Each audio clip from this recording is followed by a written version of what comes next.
John, I didn't know where you were going with that. I thought you lost your marbles there for a minute. All right. So my name is John Edeen. I'm a pediatric orthopedic surgeon. I practice in San Antonio, Texas. I'm also the membership director for Doctors for Responsible Gun Ownership. And today I'm going to talk to you about extreme risk protection orders, gun violence restraining orders, or red flag laws, as we all know them to be. Now, a disclaimer. I'm not an attorney. I didn't sleep in a Holiday Inn Express last night. However, the Constitution was written for the common man. So we should be able to read it and understand what it says. So what are these laws and why are they so dangerous? Red flag laws currently are in effect in 15 states and the District of Columbia, and Hawaii's and Nevada's red flag laws go into effect on January 1st, 2020. Red flag laws allows courts to issue orders to temporarily confiscate the firearms of individuals deemed to be at risk to themselves or others. Individual states differ as to who can request an ERPO. In most states, family members and/or law enforcement request the order from a state court judge to confiscate the firearms of the person who they believe to be at risk. The exact details vary from state to state. The hearing is ex parte, which means the at-risk individuals have no notice, no representation, and no ability to rebut the claims of those who would have his firearms taken. In most cases, the only warning is that knock on the door at 5 o'clock in the morning, when law enforcement shows up to take your property. The subject of the red flag order gets his day in court at some later date, and depending on the state, it varies, to plead his case. If the order becomes final, it can last for 6 months to a year before needing to be renewed, but in states like New Jersey, it's indefinite until you can convince a judge that you're no longer a danger. So which constitutional amendments are turned upside down or violated by these laws? The most obvious, of course, the Second Amendment, right? The right of the people to keep and bear arms shall not be infringed. The Fourth, the right of the people to be secure in their persons, houses, papers, and effects against unreasonable searches and seizures shall not be violated, and no warrant shall issue but upon probable cause, supported by oath or affirmation, and particularly describing the places searched, and the persons or things to be seized. The Fifth Amendment, nor be deprived of life, liberty, or property without due process of law, nor shall private property be taken for public use without just compensation. And the 14th, no state shall make or enforce any law which shall abridge the privileges or immunities of citizens of the United States, nor shall any state deprive any person of life, liberty, or property without the processes of law, or due process of law, I should say, nor deny any person with its jurisdiction the equal protection of the laws. Your accuser has no obligation to prove your guilt. The order to deprive you of your constitutional rights is given using completely unsubstantiated arbitrary terms. You then have to stand before your government to prove your innocence. These laws also have a chilling effect on the First Amendment. Congress shall make no law abridging the freedom of speech or the right of the people to peaceably assemble. So what you say on social media or which organizations you belong to in San Francisco can label you a terrorist and subject you to being red flagged and have your property confiscated. And what crime did you commit?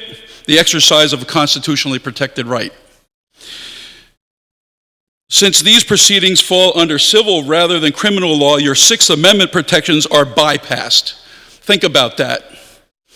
Because it's civil, not criminal, okay, you don't get the right to a public and speedy trial by an impartial jury of the state and district wherein the crime shall have been committed, which district shall have been previously ascertained by law, and to be informed of the nature and cause of the accusation, to be confronted with the witnesses against him, to have the compulsory process for obtaining witnesses in his favor, and to have the assistance of counsel for the defense.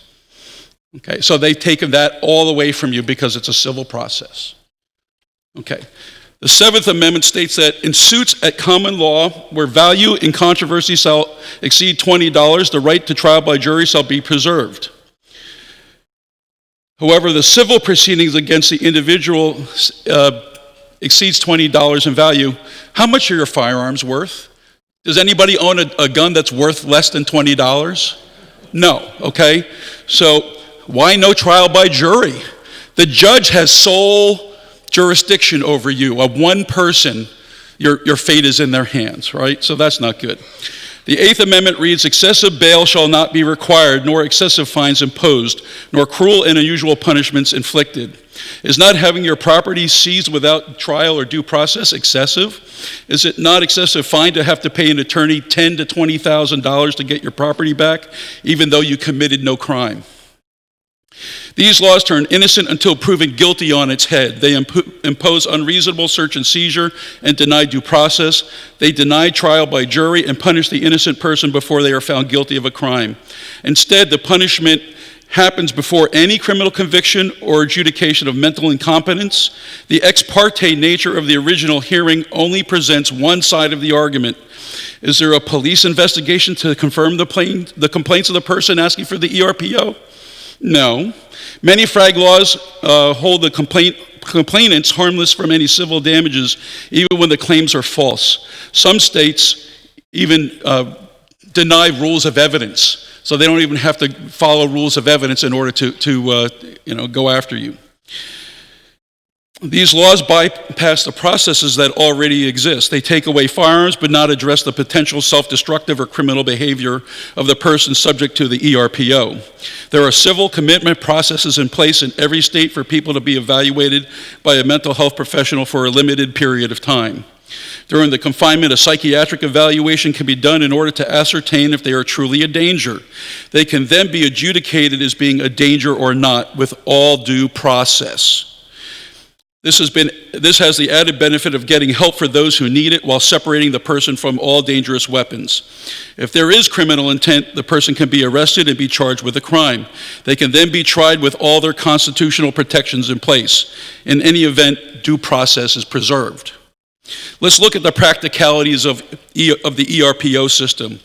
What judge is going to deny an ERPO petition? The only risk they have is to deny it. What if the person does something dangerous? Most judges have to get reelected. On the other hand, the accused without any evidence is now put under significant financial burden to prove his innocence. You have to pay for your own mental health evaluation to try to clear your name and get your property rights back. Let's not forget that many in the mental health industry have a bias against firearms, except for our friend here, of course, and a few others. It would be difficult for someone to give fair reckoning on your behalf. How do you prove a negative? Our judicial system should put the burden of proof on the state, not on the accused. Red flag laws can be used against women defending themselves against domestic abusers. They can be used in divorce and child custody litigation as leverage against their partner. They can make things worse by keeping those who might seek mental health treatment for depression or suicidal ideations from pursuing needed intervention and medication because of fear of triggering a red flag law.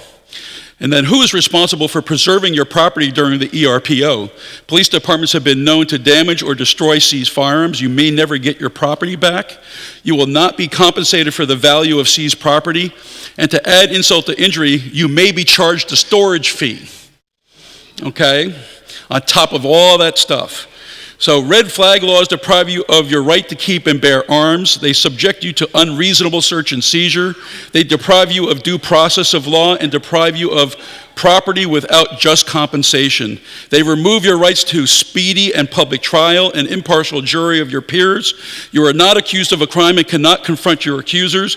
You cannot call witnesses on your behalf or have counsel represent your interests until after your property and rights have already been violated. It is cruel and unusual punishment to be forced to prove your innocence, costing tens of thousands of dollars to prove a negative. Of course, this abridges the privileges and immunities of the citizens it's used against. These laws have already deprived people of their life, liberty, and property. In jurisdictions that abuse the rights of citizens, are we going to have federal prosecutors charge those who violate citizens' rights under 18 U.S.C. 241, which is the conspiracy against rights, and the 18 U.S.C. 242, deprivation of rights under color of law?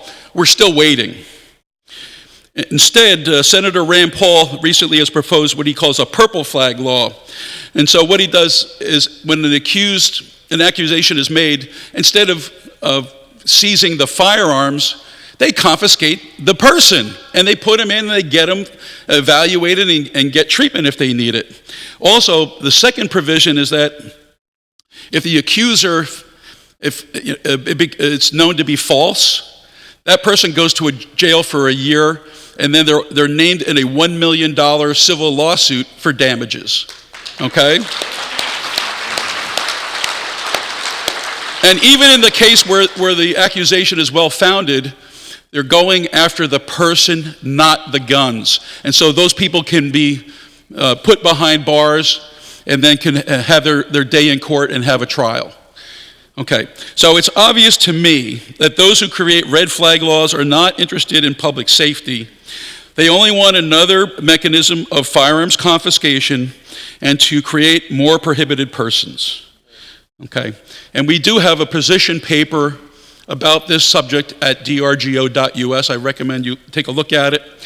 Also, Dr. John Lott, who we heard yesterday, is very valuable. He is a gold resource. We need to support him, as well as the SAF, of course. Okay, but so we need to support Dr. Lott. Anyway, thank you very much for your attention. I appreciate it.